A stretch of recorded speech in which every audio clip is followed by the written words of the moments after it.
सीधी और सटीक बात आपके विधायक के साथ प्रोग्राम में हमारे साथ जुड़ चुके हैं हिसार के विधायक कमल गुप्ता। गुप्ता जी पेशे से डॉक्टर हैं और हिसार में पिछले 6.25 सालों से विधायक हैं। गुप्ता जी आपका स्वागत है। धन्यवाद जी। अच्छा गुप्ता जी, हम जानना चाहेंगे पहले पिछले 6.25 साल से आप हिसार से विधायक हैं।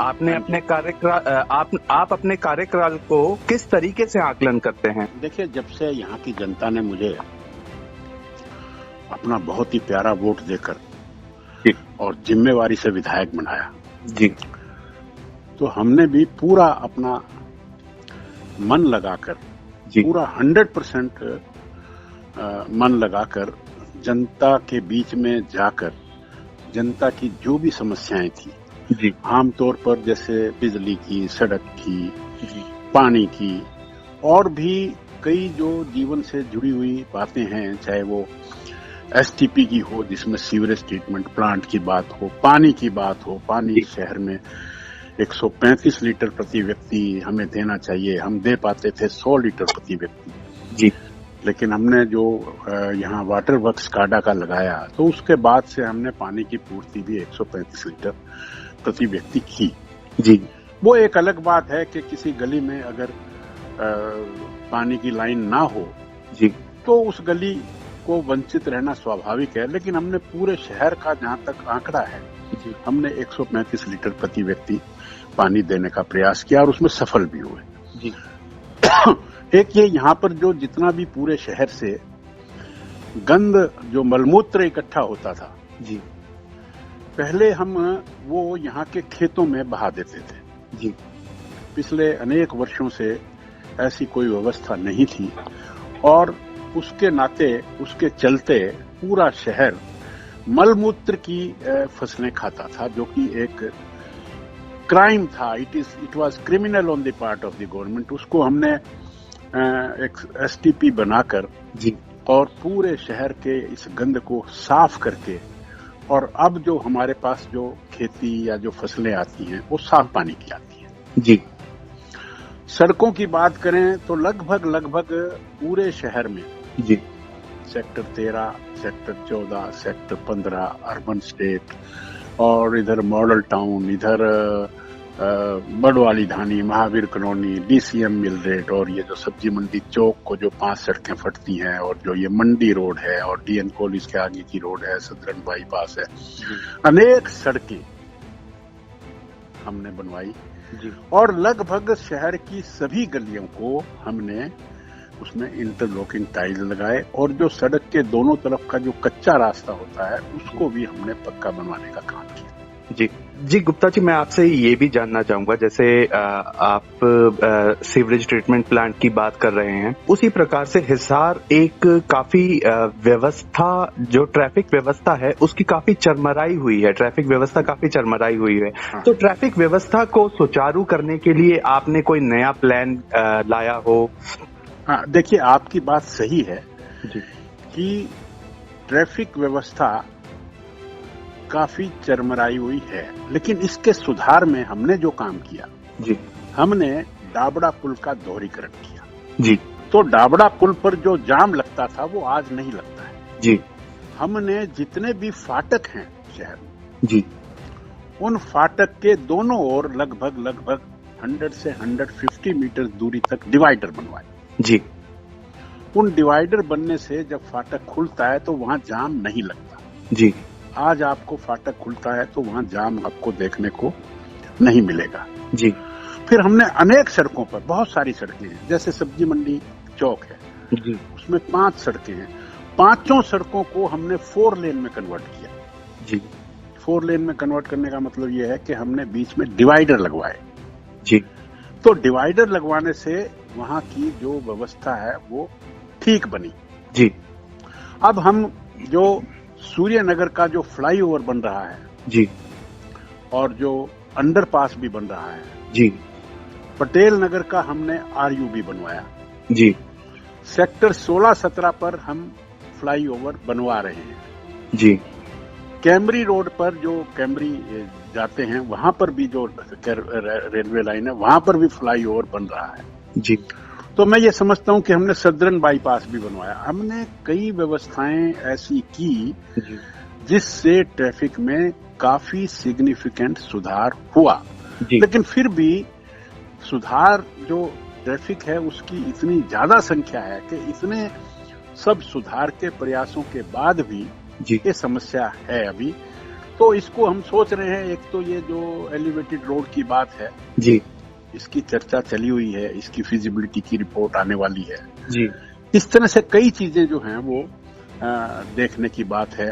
जी तो उससे इसमें भी सुधार आएगा। और इसमें एक और बड़ी बात जो बस स्टैंड की बात है, बस जी स्टैंड को भी हम शिफ्ट करने की सोच रहे हैं। जी तो इन चीजों से सुधार आएगा, जी।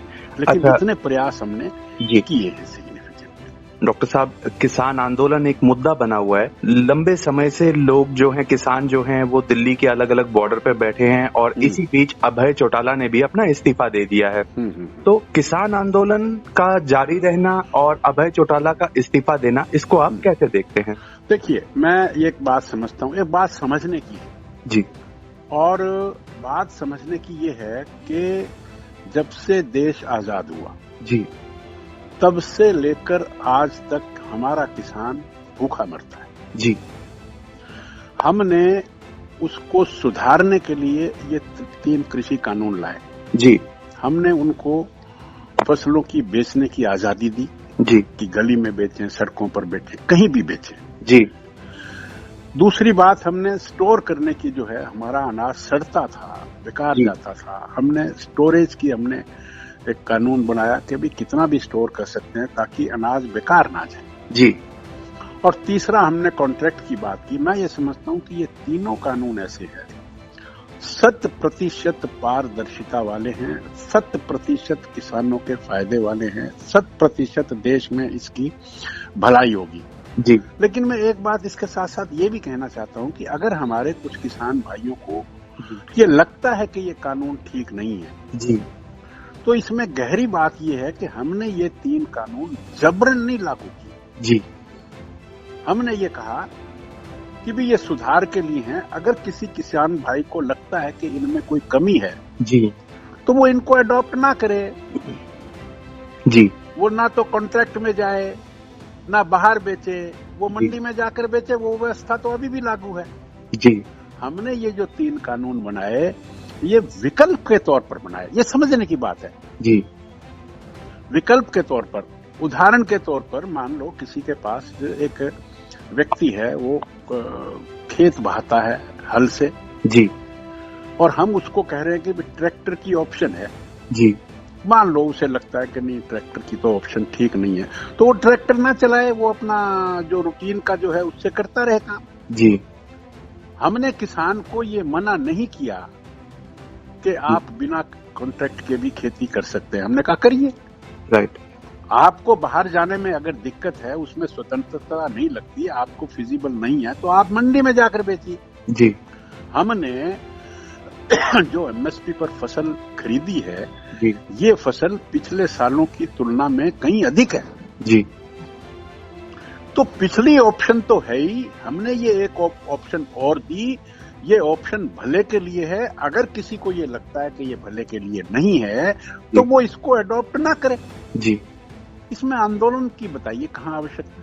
जी या तो हम ये कहें कि नहीं भाई नहीं, तेरे को तो बाहर फसल बेचनी है, तेरे को तो कॉन्ट्रैक्ट करना ही है, तब तो समझ में आती है बात एजुकेशन की। जी सर, इसी बीच अभय चौटाला ने भी अपना इस्तीफा दिया, इसके बाद राजनीति है जी। उनके पास था ही क्या? जी उनके पास कुछ भी नहीं था। जी बताइए मुझे क्या था जो उन्होंने, ये तो उंगली भी बिना कटाए भी, कोई तो कहते हैं कि उंगली कटाकर शहीद है, कोई तो नखून कटाकर ही शहीद होना चाहता है। जी सर, मैं आपसे ये भी जानना चाहूंगा कि आपका ड्रीम प्रोजेक्ट रहा है हिसार का एयरपोर्ट, जिसको आप मतलब पिछले लंबे समय से आप इसके पीछे लगे हुए हैं और वो मैंने जानबूझकर नहीं छेड़ा था और फिर मैं भी ये उम्मीद करता था कि आप प्रश्न करेंगे तो मैं बताऊंगा। तो मैं समझता हूँ कि पिछले देश की आजादी से लेकर आज तक जी सर मैं एक बार मेरा सवाल है सर ये कि आपका जो इंटरनेशनल एयरपोर्ट है आपका ड्रीम प्रोजेक्ट है, क्या इसके अलावा भी कोई आपका ऐसा ड्रीम प्रोजेक्ट है जिसको आप मतलब चाहते हैं कि हिसार की जनता को अगर ये दिया जाए तो इससे ज्यादा फायदा और हिसार की जनता को नहीं मिल सकता? मैं आपको बताता हूँ जी, मैं वही बताने जा रहा हूँ जी, कि जो देश की आजादी से लेकर आज तक किसी भी शहर की, इंस्टीट्यूशन की, प्रांत की, जिले की जो डेवलपमेंट है ना जी, वो उसकी कनेक्टिविटी पर निर्भर करती है। जी, हिसार की कनेक्टिविटी 1947 से लेकर आज तक किसी ने इसके बारे में विचार नहीं किया। राइट। 6 साल पहले जब रेलवे मंत्री आए थे तो हिसार के विधायक कमल गुप्ता ने ये कहा था कि हम एक ही डिमांड मांगते हैं, हम कोई और डिमांड नहीं मांगते। हम ये चाहते थे कि रोहतक को वाया मैम हांसी से जोड़ दिया जाए जी, ताकि इसकी कनेक्टिविटी सीधी बन जाए। जी, सीधी बनेगी तो हम शताब्दी को मांग करेंगे। आज तो हम शताब्दी की मांग भी नहीं कर सकते, फिट भी नहीं है जी। तो हिसार की कनेक्टिविटी ना तो सड़कों से थी जी, ना रेल से थी जी, और पूरे हरियाणा की कनेक्टिविटी एयर से तो है ही नहीं जी। तो हमने हिसार की कनेक्टिविटी रेल से भी ठीक करने की कोशिश की। ये मैं आपकी इस बात का जवाब दे रहा हूं कि एयरपोर्ट के अलावा भी जो इसकी कनेक्टिविटी है वो रेल की कनेक्टिविटी, सीधी कनेक्टिविटी हो, इसके लिए हमने प्रयास किया और इसमें हमें सफलता भी मिली। जी। अब एयर की कनेक्टिविटी जी, इत्तेफाक से या इसको ये कहिए कि संयोग से जी, हमारे पास इतनी लैंड है कि इतनी लैंड वर्ल्ड के किसी भी एयरपोर्ट के पास नहीं है। नहीं है। राइट। हाँ, हमने यहाँ जो हमारा प्रेजेंट एयरपोर्ट है जी, पहले फेज में इसको हमने लाइसेंस्ड एयरपोर्ट बनाया। हरियाणा में ये पहला लाइसेंस्ड एयरपोर्ट है जी, और पहला लाइसेंस्ड एयरपोर्ट का मतलब ये है कि अब यहाँ से शेड्यूल्ड उड़ानें उड़ सकती है। जी, अब यहाँ से शुरू भी हो गई है। जी, यहाँ से चंडीगढ़ की, यहाँ से देहरादून की, यहाँ से धर्मशाला की जी, और भी अनेक उड़ानें अमृतसर की है, अंबाला की है, जयपुर की है, जम्मू की है, हिंडन की है, अंबाला की है। ये सब उड़ानें भी नजदीक से शुरू होने वाली हैं आरसीएस के तहत। ये सब काम इसलिए हुआ क्योंकि हमारा पहला फेज जो 198 एकड़ में जो एयरपोर्ट की पट्टी थी उसको हमने सुदृढ़ करके पैसेंजर टर्मिनल बनाकर उसको हमने लाइसेंस्ड एयरपोर्ट का रूप दिया। अब यहाँ से ये सब उड़ानें उड़ सकती हैं। जी, हमने इसमें 4000 एकड़ जमीन 16 महकमों से लेकर हमने एविएशन के नाम किया। जी, फिर हमने 3000 एकड़ जमीन और आइडेंटिफाई की तो अब ये 7200 एकड़ जमीन एयरपोर्ट के पास है। जी, एशिया में 7200 एकड़ जो जमीन है वो किसी भी एयरपोर्ट के पास नहीं है, दिल्ली के पास भी नहीं। जी, मैंने सुझाव दिया है मुख्यमंत्री जी को कि 10,000 एकड़ जमीन इसमें और लगाई जाए। जी, 10,000 जिसमें और हो जाएगी तो ये हो जाएगी 17,200। जी, 17,200 एकड़ वर्ल्ड में किसी भी एयरपोर्ट के आसपास भी नहीं है। जी, ये जब 17,200 हो जाएगी तो अब मैं इसमें 14-15 प्रोजेक्ट की बात करता हूँ। जी, उसमें से एयरपोर्ट, अंतरराष्ट्रीय एयरपोर्ट तो एक प्रोजेक्ट है जो कि लगभग 4,2500 एकड़ में बन जाएगा। जी, उसके बाद जो 13,000 एकड़ जमीन बची जी, उसमें हमारी योजना ये है कि उसमें हम एक मेडिसिटी बनाएं। जी, 500-600 एकड़ में जी, मेडिसिटी का मतलब यहाँ मेदांता भी हो, आर्टिमिस भी हो, फोर्टिस भी हो, एस्कॉर्ट भी हो, अपोलो भी हो, इस तरह से बड़े बड़े 20, 25, 30 हॉस्पिटल यहाँ बने ताकि वर्ल्ड का मेडिकल टूरिज्म बने। जी, फिर यहाँ पर 500-600 एकड़ में हम एग्रीकल्चर हब, जी, यहाँ का मशरूम है, यहाँ का स्ट्रॉबेरी है, यहाँ का किन्नू है, यहाँ का अंगूर है और यहाँ जितनी भी फसलें होती हैं इन सब का आदान प्रदान विदेशों से भी हो। जी, तीसरा हब बनाना चाहते हैं एनिमल हब। जी, यहाँ पर 6 रिसर्च इंस्टीट्यूट हैं। जी, एक्वाइंस का है, बफेलो का है, भेड़ का है, बकरी का है, मछलियों का है, सुअरों का है। जी, हम यहाँ पर 500-600 एकड़ में बड़े बड़े ये जो बिजनेस हब्स बनाकर यहाँ का सीमन हम फ्रांस में भेजें, जापान में भेजें, जर्मनी में भेजें। ऐसे मतलब इस तरह का एक एनिमल हब, एक मेडिसिटी, एक एग्री हब, यहाँ एक एयरक्राफ्ट की फैक्ट्री बने यहाँ पर 600-700 एकड़ में। जी, यहाँ पर डिफेंस के रेडार और तोप्स का 500-600 एकड़ में बने। यहाँ पर 1000 में फिल्म सिटी बने।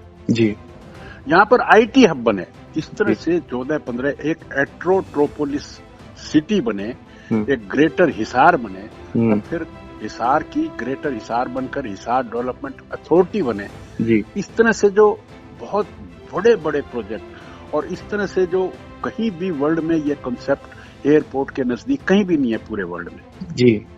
ये कॉन्सेप्ट यहाँ है और ये सफल होगी, और ये सफल हो जाएगी तो हिसार जो है वो न केवल हरियाणा या इंडिया का, वर्ल्ड का नंबर 1 सिटी बन सकता है जी। गुप्ता जी, आखिरी सवाल मैं ये जानना चाहूंगा, जैसे फिलहाल एयर टैक्सी शुरू हुई है, तो आप किस तरीके से देखते हैं या क्या मानते हैं कि आने वाले कितने समय में बड़े हवाई जहाज जो हैं बोइंग टाइप के भी यहाँ हिसार में उतरना शुरू करेंगे? 3 फेज में हम इस अंतरराष्ट्रीय हवाई अड्डे को बनाएंगे जी। पहला फेज कंप्लीट हो चुका जी। दूसरे फेज का शिलान्यास माननीय मुख्यमंत्री जी कर चुके जी।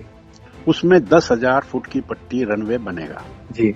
ये रनवे लगभग 15 महीनों में बनकर तैयार हो जाएगा जी। तो 1.5-2 साल में हम उम्मीद करते हैं कि बड़ा हवाई जहाज यहाँ उतरना चढ़ना शुरू हो जाएगा जी। ये सेकंड फेज होगा राइट। थर्ड फेज में यही 10,000 की फुट की पट्टी 14,000 की बनेगी जी, और 1.5 किलोमीटर इससे दूर पैरेलल 12,000 की फुट की पट्टी और बनेगी जी। तब तीसरे फेज में यहाँ पर अनेक सुविधाएं, अनेक कार्गो वगैरह, मेंटेनेंस, रिपेयर, ओवरहालिंग, ये सब चीजें शुरू हो जाएंगी right. Thanks a lot sir, आपने रिपब्लिक हरियाणा को अपना बहुत ही कीमती समय दिया, और मैं उम्मीद करता हूँ कि हिसार बहुत ही डेवलप होगा आने वाले समय में। So nice of you, thank you very much.